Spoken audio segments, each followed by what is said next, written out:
In this video, we'll demonstrate a basic Dante network setup using a few Dante-enabled products. A basic Dante network is easy to set up and requires no special training in computer networks to get up and running. Dante is a true plug-and-play system that automates all essential functions for you. In this demonstration, we're showing a network comprised of a Dante-enabled mixer, wireless mic, and power amp, all connected with an off-the-shelf network switch. We're leaving all Dante settings at defaults. Before we use Dante for audio, we must connect all our devices with a network switch. Fortunately, in most setups, this isn't complicated and does not require special knowledge.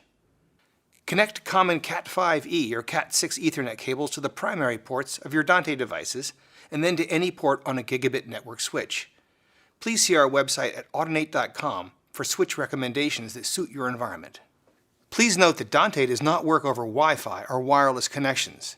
We rely upon the incredible reliability of wired Ethernet to deliver flawless audio performance.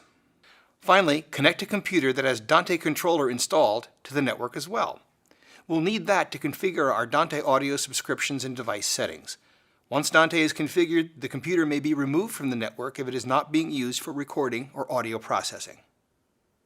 When we connect our Dante devices together, they form a network that's automatically detected by any connected computer that's running Dante Controller. Dante Controller discovers all devices immediately. There's no need to tell it about your network. As you can see, the devices we've just connected now appear in Dante Controller and are ready to use. Now that our devices are connected, let's make some channel subscriptions and get audio flowing between the components of our system. When we click on the plus sign near each device name, we can see all the audio channels for that device. These channels can be user labeled to make it easy to understand and remember our connections. Notice that our devices appear on each axis, with receiver channels on the vertical axis and transmitter channels on the horizontal. Since our first device is our source, we'll open it along the transmitter axis to show the channels that send audio. Let's open a second device that we like to connect to.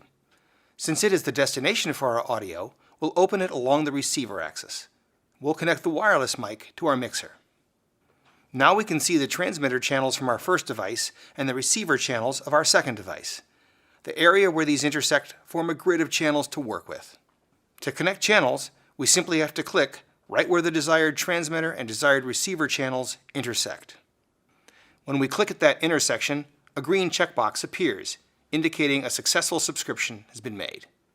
We can hear that audio is flowing, coming from our transmitter, the wireless mic, and going to our receiver, the mixer. One of the great things about Dante is that subscriptions are remembered by each device. If we disconnect the devices or turn them off altogether, all the connections are remembered automatically when the system is reassembled. If we disconnect our devices, they disappear from Dante Controller. But as soon as they're reconnected,